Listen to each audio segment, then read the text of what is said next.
जिल्हा परिषद प्राथमिक शाळा बैलीतांडा केंद्र पाचेगाव या शाळेमध्ये आज बालविवाह निर्मूलन या विषयावरती शाळेतील विद्यार्थ्यांची बालविवाह निर्मूलन कार्यक्रम वक्तृत्व स्पर्धा आयोजित करण्यात आली।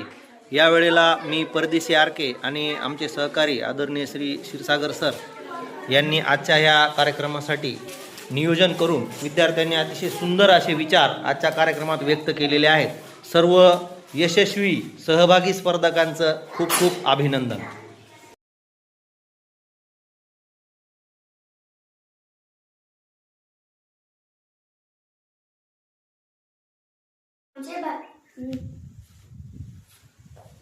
नका हिरो आमचे बालपण बालविवाह निर्मूलन। माननीय प्रेक्षक, आदरणीय शिक्षक आणि माझ्या लाडक्या मैत्रिणींनो, आज मी तुमच्यासमोर अशा एका विषयावर बोलणार आहे जो आपल्या सगळ्यांच्या भविष्याशी जोडलेला आहे, तो म्हणजेच बालविवाह। मित्रांनो, आपण रोज शाळेत येतो, खेळतो, नवीन स्वप्न पाहतो, कुणाला डॉक्टर व्हायचे असतात तर कुणाला शिक्षिका। पण विचार करा, आपल्याला शाळेत पाठवण्याऐवजी घरातील भांडी घासायला लावले किंवा लहान वयातच लग्न करून दुसऱ्यांच्या घरी पाठवलं तर ऐकूनच भीती वाटते ना। बालविवाहामध्ये दुसरं तिसरं काही नसून एका मुलीच्या स्वप्नाची हत्या आहे। जेव्हा एका मुलीचा बालविवाह होतो तेव्हा तिचे पुस्तक हिरावले जाते, तिच्या हातातली खेळणी सुटतात आणि संसाराची जबाबदारी येते। कमी वयात लग्न झाल्यामुळे तिचे आरोग्य धोक्यात येते। माझ्या मैत्रिणींनो, सावित्रीबाई फुलेंनी आपल्यासाठी शिक्षणाचे दार उघडले। ती केवळ लग्न करण्यासाठी नाही तर स्वतःच्या पायावर उभे राहण्यासाठी। मुलगी शिकणे म्हणजे एक कुटुंब शिकणे होय। आपल्या कायद्याने मुलीचे लग्नाचे वय 18 वर्ष ठरवले आहे। जर आपल्याला कोठेही बालविवाह होताना दिसला तर घाबरू नका, आपल्या पालकांशी बोला, शिक्षकांना सांगा किंवा 10 टनाच्या या चाइल्ड फोन लाईन्स नंबरवर फोन करा। शेवटी मी इतकेच म्हणेन, शिकू द्या आम्हाला, मोठं होऊ द्या आम्हाला, आकाशात गवसणी घालू द्या आम्हाला, नका बांधू मला लग्नाच्या बांधणात, माझे स्वप्न पूर्ण करू द्या आम्हाला। जय हिंद, जय महाराष्ट्र, धन्यवाद। सर्वांना माझा नमस्कार। माझे नाव अंजली। विषय माझे स्वप्न आकाश व्यासपीठावर। आदरणीय पाहुणे, शिक्षक आणि माझे मित्र, आज मी एक अशा गोष्टीबद्दल सांगणार आहे जी आपल्या सर्वांना लग्नासाठी खूप महत्त्वाची आहे, तीच म्हणजे बालविवाह थांबव। मित्रांनो, आपण रोज शाळेत येताना किती आनंदी असतो ना, नवीन गोष्ट शिकतो आणि खूप खेळतो। पण कल्पना करा की आपल्याला कोणी सांगितले की उद्यापासून शाळा बंद आणि आता तुझ्या तर किती रडू येईल। बालविवाह म्हणजे छोट्या पक्ष्यांच्या पंख कापण्यासारखाच आहे। आम्हाला अजून खूप मोठा व्हायचं आहे, आकाशात झेप घ्यायची आहे, आम्हाला चूल आणि मूल नको तर संगणक आणि विज्ञान शिकायचे आहे। मुलींना शिकले तर त्याच्या शरीराने किंवा आजीजाऊ साहेब बनू शकतात।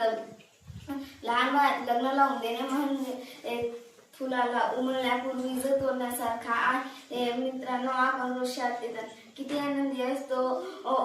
मी आज या व्यासपीठावर सर्व ना विनंती करते की आम्हाला शिकू द्या, आम्हाला लग्नाच्या मंडपात पाठवू नका, तर शाळेच्या गेटमधून आत पाठवा, आम्हाला बालपण आनंदाने जगू द्या। जाता जाता एवढे म्हणे साडी नको, दागिने नको, हाती द्या, पुस्तक जगू द्या स्वाभिमानाने। हे मुलांचे भविष्य, बालविवाह थांबवूया, मुलांचे भविष्य घडवूया। जय हिंद, धन्यवाद।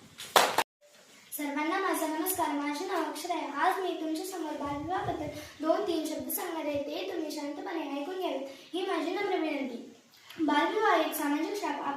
आपल्या देशात मुलीचे वय 18 आणि मुलाचे वय 21 वर्ष पूर्ण झाल्याशिवाय लग्न करणे कायद्याने गुन्हा आहे। तरीही काही ठिकाणी लहान मुला-मुलींची लग्ने लावून दिली जातात, ज्याला बालविवाह म्हणतात। बालविवाहाचे अनेक तोटे आहेत। सर्वात महत्त्वाचे म्हणजे यामुळे मुलांचे शिक्षण थांबते, खेळायला शिकायला हवे त्यापर्यंत स्त्रियांच्यावर घराची जबाबदारी पडते। लहान वयात शरीर पूर्णपणे विकसित झालेले नसते, त्यामुळे बालविवाहाचा मुलांच्या, विशेषतः मुलींच्या आरोग्यावर वाईट परिणाम होतो। बालविवाह का होतात याचे मुख्य कारणे म्हणजे गरिबी आणि अज्ञान। अनेक पालकांना वाटते की मुलीचे लवकर लग्न केले की आपली जबाबदारी संपली, पण हा विचार चुकीचा आहे। मुलगी शिकली तर ती स्वतःच्या पायावर उभी राहू शकते आणि आपल्या कुटुंबाला मदत करू शकते। हा अन्याय रोखण्यासाठी सरकारने कडक कायदे केले आहेत। जर कोठी बालविवाह होत असेल तर आपण पोलिसांना किंवा चाइल्ड हेल्पलाईनला फोन 1098 कळवू शकतो। समाजात याविषयी जागरूकता निर्माण करणे गरजेचे आहे। आपण सर्वांनी लक्षात ठेवा की बालविवाह हे मुलींच्या प्रगतीमधील मोठे अडथळे आहे। मुलगी शिकली, प्रगती झाली, हे सूत्र आपण सर्वांनी लक्षात ठेवले पाहिजे। लहान मुलांना त्यांचे बालपण आणि शिक्षणाचा हक्क मिळायलाच हवा। बालविवाह थांबवणे ही आपली सर्वांची जबाबदारी आहे। जेव्हा बालविवाह थांबतील तेव्हाच आपल्या देशातील मुले मोठी होऊन डॉक्टर, इंजिनियर, किंवा शिक्षक बनतील आणि आपल्या देशाचे नाव उज्ज्वल करतील. जय हिंद, जय महाराष्ट्र. धन्यवाद. नमस्कार. व्यासपीठावर उपस्थित असलेले मान्यवर शिक्षक वर्ग आणि माझ्या बालमित्रांनो, आज मी तुम्हाला एका महत्त्वाच्या विषयावर माझे विचार सांगणार आहे. तो विषय म्हणजे बालविवाह निर्मूलन मुद्दे. मित्रांनो, बालपण हे खेळण्याच्या, बागडण्याच्या आणि शिकण्याचे वय असते, पण दुर्दैवाने आजही आपल्या समाजात काही ठिकाणी लहान मुला-मुलींचे लग्न लावून दिले जातात. यालाच बालविवाह म्हणतात. आपल्या कायद्यानुसार मुलींचे लग्न 18 वर्षानंतर आणि मुलांचे लग्न 21 वर्षानंतर व्हायला हवे. बालविवाहाचे अनेक तोटे आहेत. यामुळे मुलांचे शिक्षण अर्धवट सुटते. लहान वयात सासराचे ओझे पडल्याने मुलांचे आरोग्य बिघडतात. खेळण्याच्या, बागडण्याच्या वयात मुलांच्या स्वप्नांचा चक्काचूर होतो. आपली जबाबदारी, मुलगी शिकली, प्रगती झाली, हे आपण नेहमी ऐकतो.